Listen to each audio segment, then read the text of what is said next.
Assalamualaikum warahmatullahi wabarakatuh. Selamat pagi anak-anak. Alhamdulillah semuanya baik-baik saja ya. Anak-anak, sebelum Bapak mulai, marilah kita berdoa terlebih dahulu. Yaitu berdoa mulai. Bismillahirrahmanirrahim. Alhamdulillahirabbil alamin. Ar-Rahmanirrahim. Maliki yaumiddin. Iyyaka na'budu wa iyyaka nasta'in. Ihdinas siratal mustaqim. Siratal ladzina an'amta 'alaihim ghairil maghdubi 'alaihim waladdallin. Amin. Alhamdulillahirabbil alamin. Anak-anak, sebelum kita mulai pelajaran, marilah Bapak akan absen terlebih dahulu, yaitu nomor absen 1 Ahmad Rehandika Afandi hadir. Oke. Nomor absen 2 Haikal hadir. Nomor absen 3 Eren hadir. Oke. Semuanya hadir ya hari ini. Ya.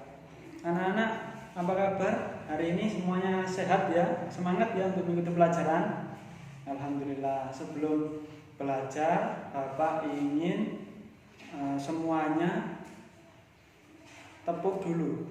Tepuk semangat biar semuanya tambah semangat. Tepuk semangat. Semangat. Oke, ditirukan ya. Tepuk semangat. Semangat. Yes, bagus. Semuanya semangat dan konsentrasi. Anak-anak, kemarin kita telah mempelajari bahan pembuat pakaian, yaitu di mana pakaian ini sangat penting bagi kita. Nah, kalau orang Jawa bilang aji nirogo saka busana, atau berharganya badan itu dari pakaian. Jadi kalau kita pakaiannya bagus, bersih, nggak harus baru loh ya, bagus, bersih, itu nanti dipandang juga enak, dipakai juga enak, kita memakainya juga percaya diri. Oke anak-anak, pakaian ada yang menggunakan kancing, ada juga yang tidak menggunakan kancing. Jadi ada 2 jenis pakaian. Biasanya pakaian yang menggunakan kancing seperti yang Bapak pakai ini digunakan untuk acara-acara resmi, seperti acara kalau di desa biasanya itu kalau menggunakan pakaian seperti ini biasanya mau ada acara saudaranya khitanan atau apa ya, atau waktu belajar menggunakan pakaian yang ada kancingnya, ada kerahnya. Kalau pakai kaos itu biasanya digunakan waktu keluar rumah, waktu bersantai dengan teman-teman dan lain sebagainya. Oke anak-anak, kita masuk ke materi ya. Kita masuk ke materi, kita buka tema 7 halaman 31 ya, yaitu bahan pembuat pakaian. Pakaian adalah bahan tekstil. Nah, Pak saya tuliskan ya, bahan pembuat pakaian.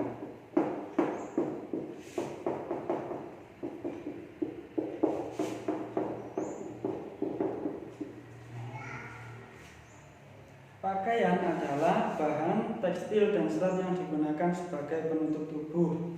Berarti bahan pembuat pakaian terbuat dari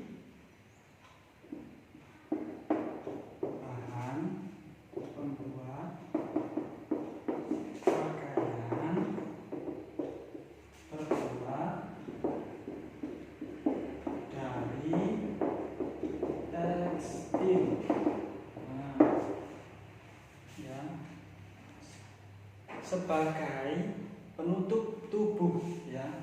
Jadi bahan dari pakaian terbuat dari tekstil sebagai penutup tubuh.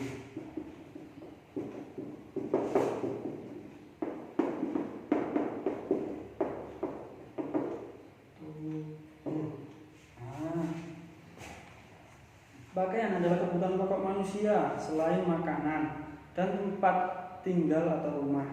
Jadi pakaian adalah kebutuhan pokok harus memakai pakaian kita itu ya. Bayangkan nanti kalau Mas Aldo keluar rumah tidak memakai pakaian, ya malu apa tidak? Nah, pasti malu ya. Jadi kita harus memakai pakaian. Kemanapun kita pergi harus menggunakan pakaian. Karena maka dari itu pakaian itu kebutuhan pokok, harus kita memakai pakaian. Selain kita punya tempat tinggal, kita juga harus makan, kita juga harus memakai pakaian. Yang apa tadi? Satu apa? Yang bersih. Nomor 2, diusahakan yang rapi. Kalau kita ke sekolah contohnya harus rapi ya. Kalau bajunya dimasukkan ya dimasukkan ya, harus rapi dan bersih, tidak harus baru ya. Oke, pakaian adalah hasil pengolahan teknologi produksi sandang. Nah, pakaian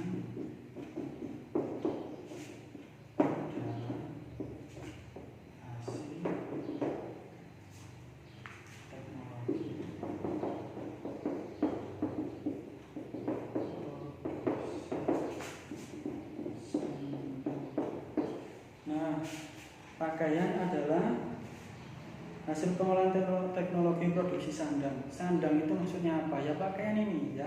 Sandang itu dari bahasa Jawa, yaitu sandangan atau pakaian. Nah, zaman dahulu sebelum ada teknologi seperti sekarang, pakaian itu dijahit ya, menggunakan mesin jahit tradisional. Kalau sekarang pakaian sudah menggunakan teknologi yang canggih, jadi pakaian pun juga sekarang sudah banyak sekali jenisnya dan juga dengan berbagai motif ya. Bahan dasar pakaian, bahan dasarnya pakaian anak-anak ini yaitu berasal dari bahan-bahan alam ya. Bahan dasar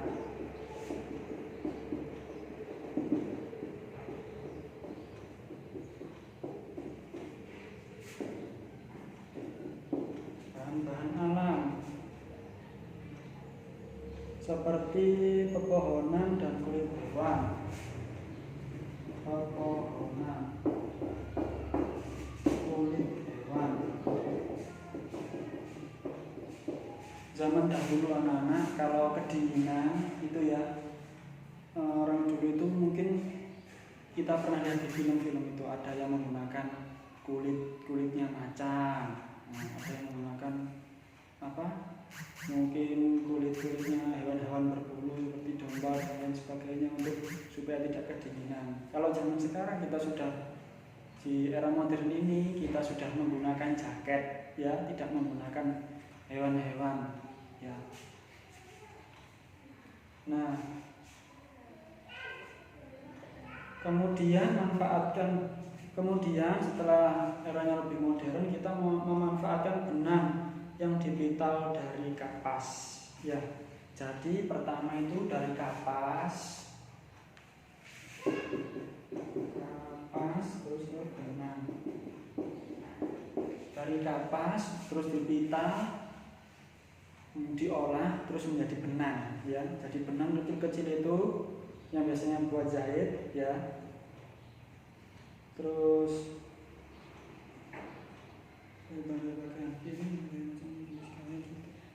lalu setelah menjadi benang, dari bahannya kalau bagus, bahannya kan ada bermacam-macam ya kapas itu. Nah nanti dijadikan kain, kainnya nanti jadi bermacam-macam juga karena bahannya juga bermacam-macam kualitasnya. Jadi jenis kainnya pun berbeda-beda, seperti jenis kain katun. Nah, ada namanya jenis kain katun, terus kain sutra, terus pandet,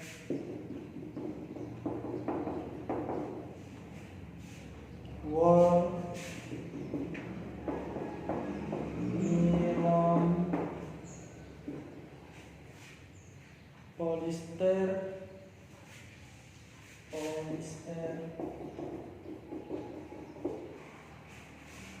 dan lain-lain. Nah, ada bermacam-macam kain ya, polister dan lain-lain. Perpaduan antara nilon dan polyester dan spandek menghasilkan bahan yang baik bagi olahragawan karena dibuat untuk menguapkan keringat supaya tetap kering. Jadi biasanya olahragawan kan seperti pemain sepak bola, pemain bulu tangkis, pemain lari dan lain sebagainya itu menggunakan perpaduan kain, nilon, polyester dan spandek supaya keringatnya itu cepat kering ya. Kalau Pak Satria sedang mengajar tidak menggunakan kain spandek karena mungkin tidak akan berkeringat ya. Masa Pak Satria nanti ngajarnya sambil joget kan nggak mungkin ya. Nah, ya jadi kalau lagi olahraga menggunakan kain itu, kalau lagi di kelas menggunakan kain contohnya seperti kain katun ya, disesuaikan. Anak-anak juga waktu olahraga menggunakan perpaduan tiga kain tadi, tiga jenis kain tadi. Kalau lagi di dalam kelas anak-anak menggunakan kain seperti contohnya hijau putih kalau hari Senin, nah batik, nah seperti itu.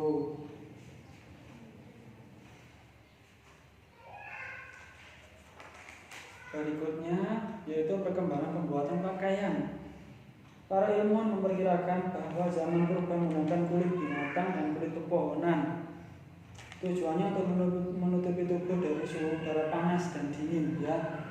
Suhu udara panas dan dingin zaman dulu itu belum ada jaket, jadi menggunakan seperti yang Bapak terangkan tadi, jadi menggunakan kulit binatang dan kulit pohon. Kalau sekarang sudah modern kita menggunakan jaket. Kalaupun hujan kita menggunakan mantel ya. Nah, pada masa itu ditemukan benda-benda pembuat baju seperti jarum jahit tenun, serta sering perkembangan zaman, pengetahuan pun ikut berkembang. Manusia menggunakan kain yang terbuat dari mineral atau serat sintetis. Ya, manusia pada masa ini telah dapat membuat berbagai warna, motif, dan ketebalan kain. Jadi kita tahu di bermacam-macam daerah itu mempunyai berbagai motif, contohnya seperti batik ya, di Jawa ada motif seperti ini, pelangi dan lain sebagainya. Terus kalau kita ke Kalimantan nanti juga ada motif khas dari Kalimantan, seperti contoh sukunya itu suku Dayak pasti punya, nanti suku Madura punya motif untuk bajunya atau untuk motif pakaian daerahnya. Dari Jawa juga punya motif pakaian daerah sendiri. Jadi bermacam-macam motif itu ada karena seiring berkembangnya zaman ya. Terus kalau di zaman ini atau di tahun-tahun ini mungkin ada motif-motif baru lagi di batik berbagai macam daerah ya, ada berbagai motif. Baik anak-anak, hanya itu yang dapat Bapak sampaikan. Untuk materi hari ini telah selesai. Jadi minggu depan kita lanjutkan lagi halaman 34 sampai dengan 35. Nanti Bapak terangkan lagi tentang materinya, yaitu tentang kain tenun lurik ya, kain tenun lurik. Silakan dipelajari di rumah halaman 34 sampai dengan 36 dibaca, dan untuk tugasnya silakan dikerjakan halaman 41 nomor 1 sampai 5 ya. Ingat, dikerjakan sendiri-sendiri di rumah ya. Atau kalau kalian belajar di les privat, silakan kalian kerjakan dengan bapak atau ibu pengajar kalian di rumah. Anak-anak, sebelum Bapak tutup, tepuk dulu ya supaya Bapak masuk kalian semangat, Bapak keluar pergantian jam, nanti buku yang baru masuk kalian juga tetap semangat. Setuju semuanya? Bagus, setuju. Oke. Tepuk 1, tepuk 2, tepuk 3, tepuk 1. Nah, tepuk semangat. Semangat. Oke, satu kali lagi ya. Tepuk semangat. Semangat. Semangat. Bagus. Oke, sekian dari Bapak. Terima kasih untuk anak-anakku kelas 3. Terima kasih karena telah memperhatikan materi pada hari ini. Sampai jumpa minggu depan. Sekian dari saya. Wassalamualaikum warahmatullahi wabarakatuh.